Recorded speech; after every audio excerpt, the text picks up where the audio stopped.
Отиваме към къщата на майка ми, само че трябва да минем през този мост, който е малко страшен, но няма нищо. Вече съм го минала един път.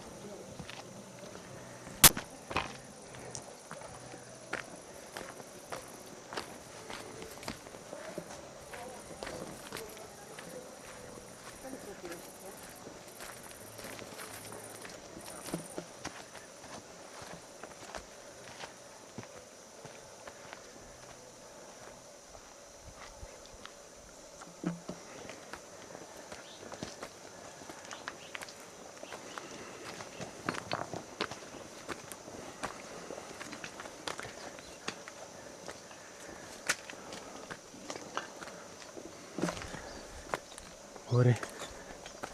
Ето това е къщата на майка ми. В нея все още може да се живее, но вече естествено не е тяхна. Но няма никой. Това тук е било пекарната, където са печали хляба. Не. Тук двор е бил покрит с много ситни камъчета, като кълдъръм. И когато вечер се е връщало магаренцето, чукало по кълдъръма и те разбирали, че дядо Димитър се е връщал от полето.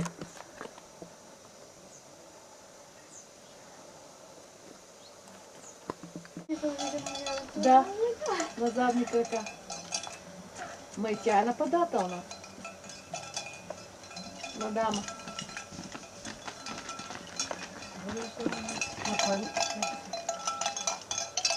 Това е било от момчето, което си да. Боже.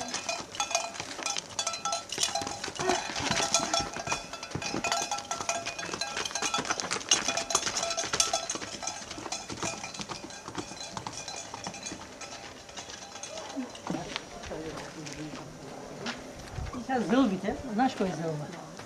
Аз съм зълба, примерно, на войнати.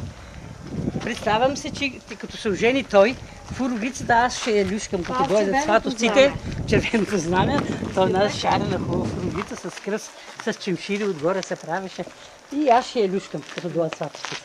И аз съм наредила 3 малки столчета дървени, бабата имаше такива 3 краки от столчета, едно върху друго, за на терасата да закача фуровицата от парцали, съм направила такова същото фуровица, да закача на високото и да правя репетиция как ще я люшкам.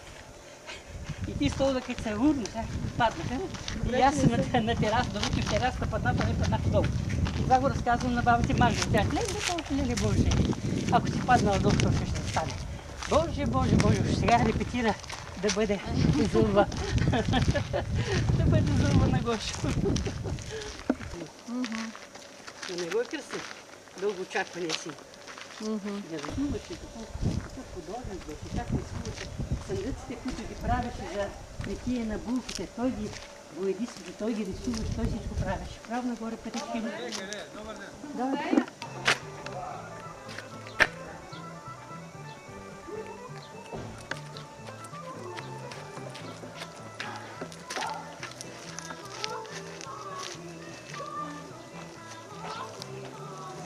Ама от няма може да се качиш. Дете, разгледайте, аз ще ви кажа. От тази племена малко по-нататък е нашата племена.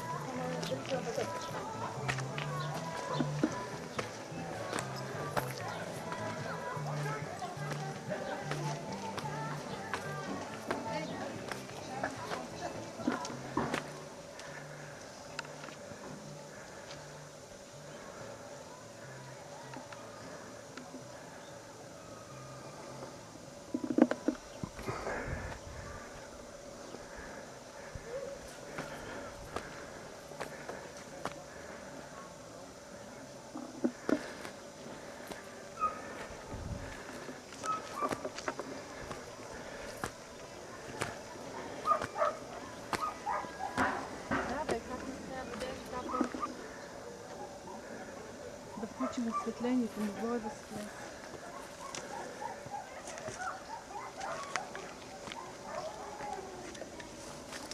Това е музея, който е някогашната плевня, където Яворов се е бил с турците през 1903 година. Значи село Горише, 1934 метра. На височина.